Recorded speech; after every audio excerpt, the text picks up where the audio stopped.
I'd like to know just your gut reaction when you heard the decision from the grand jury in Ferguson. Well, let me say this. The criminal justice system in this country in 2014 is pretty much like it was 5, 10, 15, 20, 25, 30, 35, 40, 45, 50 years ago. Really, no progress? Not in the criminal justice system. It's been the least impacted by social change. Progress we've made in race relations is not reflected in the criminal justice system. I was as certain as I could be that that grand jury with 9 whites and 3 blacks, I believe he said, would not come back with any indictment. That he would go, and just since that, a 12-year-old boy in Cleveland, I believe, was killed playing with a BB gun. White police officers feel free to shoot down black males. And we're not going to correct that until white leadership comes forward to condemn what's happening. Right now, they're silent, and they've been silent for years. And their silence gives birth and encouragement to more antipathy toward black males. We've got to grab that problem in ways we've never grabbed it before, because it's not getting any better. It may be getting worse. Now, I am opposed to, I understand the anger. I'm disgusted with the violence, but I understand the frustration. Black young people are fed up with young black males being shot down. And until white leadership, I haven't heard a single condemnation by a white leader anywhere in the country to what's happening to black males in this country. Until we do that, we're not going to change the context in which these incidents occur. So let me ask you this, because we do know that there's evidence that goes both ways, and that was one of the things that the district attorney was talking about last night. He said that there was evidence, conflicting statements about what witnesses saw, whether he was punching the officer in the car, whether he was running. There's conflicting evidence, and some legal experts say, you know, there was enough conflicting evidence that at least should have been put before a jury, and other legal experts say, you know what, it looks like this was an officer who was fearing for his own safety. But if it's possible to set aside the legal facts, what do you do about the scenario where black men are having encounters with officers, black officers, white officers, officers of other ethnic backgrounds, that end in conflict, sometimes instigated by the civilians, sometimes instigated by the police? What do you do about that larger issue that's happening in every city? Well, I'm at a loss to understand why a police officer, and most police officers are good people, but I can't understand why a trained law enforcement officer finds it necessary to shoot down young black males who are unarmed. What threat do they offer to them? In one case, the man has a toy PB gun.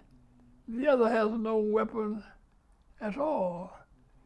I'm at a loss to understand that. And we've got to, we need the kind of leadership that we're not getting from white leaders, white elected officials, white ministers, the white business community, to speak out and express concern about what's happening to young black males in this country. The looting, the violence I deplore. But you can understand the anger and frustration that's in the hearts and minds of young people. So, okay, I understand your position that if there was basically more of an advocacy role from the white community, it would move the ball forward. The environment is silent about what's happening to young black males. How much of this, though, at some point goes back to black people going back to the table and doing what the parents of Michael Brown asked, which is find another way to express that heartache, that frustration? We have to keep working at that. I'm opposed to the violence, but I understand the frustration. I understand the desperation that these young black people feel, that they feel helpless. What can they do? They protest peacefully, for the most part. The people who resort to violence are a small number of the thousands of people who take to the streets. And let's make that distinction, because it's the folks who take to the streets and just start burning down our own businesses and communities that end up sort of getting the spotlight and taking it away from the people who are doing what the Constitution protects your right to do, which is peacefully assemble. most people listened to what the parents of the young man had to say. Most of them were not violent. The small group of people who take advantage of the situation, and I deplore it. We've got to find a way to stop. We condemn it. Black leaders are speaking out against that kind of violence. White people are not speaking out against the antipathy inherent in the criminal justice system toward young black males. I remember when I was still heading SCLC, that young men would ask me, what's the best thing to do when you're confronted by a white police officer? The best thing is hold your hands up and said, whatever you want me to do, I'm here to do it. I do not plan to attack you or assault you in any way. And keep your hands clearly in view so that you can't possibly. I noticed in Ferguson, they are going around with their hands up because some of them say that's what the young man had his hands up. I don't know. We don't know. We've got different versions. But a trained law enforcement officer ought to find a better way to deal with even this young boy that they're talking about with the BB gun. They had a better way to deal with him than kill him, shoot him down. 12-year-old boy who's playing with a BB gun. And all across the nation, we find time after time, young black males are shot down, and in most instances, they're unarmed. That, it seems to me, calls for a new emphasis in training police officers and a new willingness to condemn the continued killing of young black males by white police officers. Let me ask you this. I don't know, did you see President Obama's remarks last night? Yes. Okay, so you remember when he was talking about, he was saying essentially some of the same things that you're saying, but there's still an issue that needs to be addressed. So let's say the white leadership says something. Let's say the black leadership says something. But still, I mean, you're from a grassroots background. How much of this is just, you know, college kids and folks who work and just go to work and come home every day, just regular folks who don't have highfalutin jobs, they're not politicians, they're not executives, they're not CEOs, they're not police chiefs. How much of this just comes down to the conversations that white and black people need to be having still today about how we interact with one another? Well, I think we've got to have more conversation. I agree with that. But until we get the kind of initiative that we're not getting from white leadership, we're not going to solve the problem.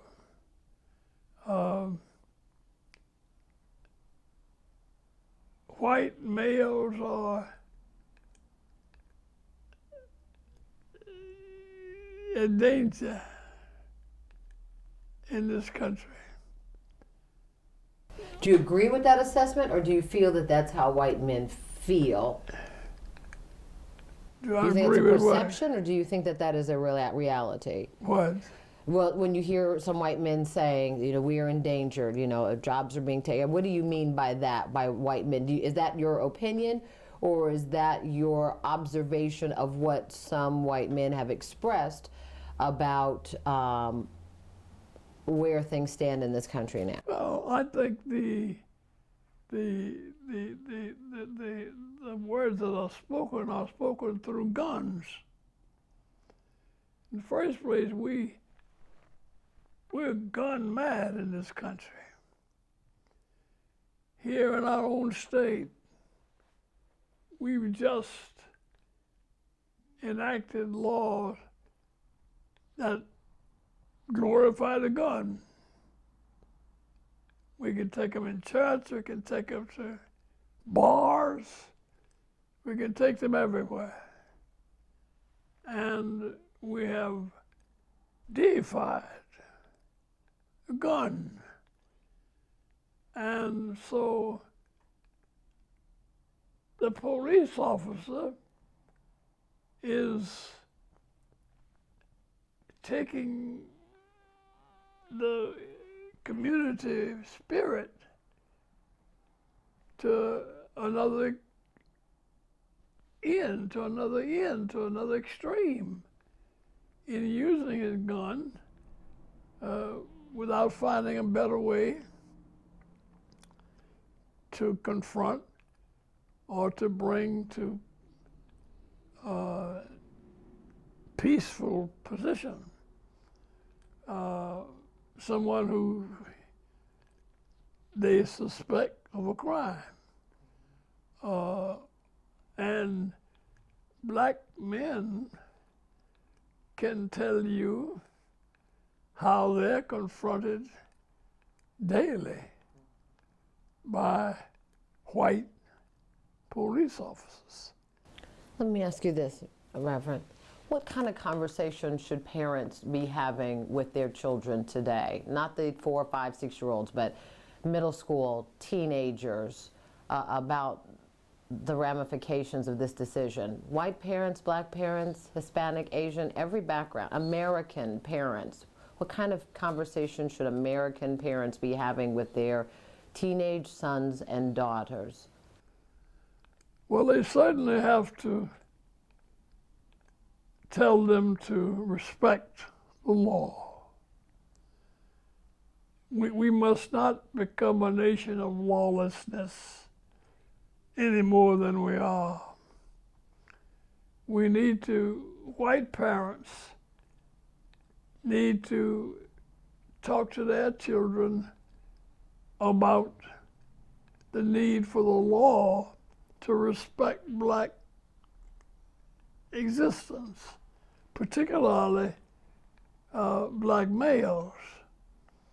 There are just too many instances where black young males are being shot down. And what conversation should black parents be having with their children, their sons in particular? Well, one of the things I told young people is whenever you're confronted by a police officer, make sure your hands are clearly visible and in view, and that we need to respect the law. I don't for a moment condone the kind of, I despise the looting and that sort of thing that takes place under the cover of fires and rioting. That doesn't help our situation. And I think we need to find a way to address that problem through parents and their children and their sons, to put it aside, condemn it in no uncertain terms, but at the same time, we're not going to address the problem of what's happening in the criminal justice system. In jails, what's happening in jail, what's happening in the courts, in the entire criminal justice system. It's, as I said earlier, the least impacted by social change. I'm curious, we've heard from a lot of people in law enforcement say, these are men and women who put their lives on the line every day, don't know what they're going to face, and do a very dangerous job, and don't know, and sometimes have to make very quick decisions for their own sake, for the sake of their colleagues, for the sake of somebody who may appear to be a victim of a crime. Is there anything that you want to say in terms of, you touched on it, you need to respect the law, but is there anything that you want to say in terms of sort of, hey, police officers, white, black, everyone, they have a tough job to do as well in this country? I couldn't be a police officer. It's too tough a job for me. And I respect those who assume that responsibility in our communities. And I think it's a small percentage of officers who resort to the kind of thing that resulted in Ferguson, that shoot down a 12-year-old boy playing with a BB gun. Even if he had a BB gun, he wasn't pointing at anybody. He wasn't threatening anybody. He was just doing what 12-year-old kids do. And back again to what I said about glorifying the gun, I think that's a part of the problem as well. We've just made guns sacrosanct in this country.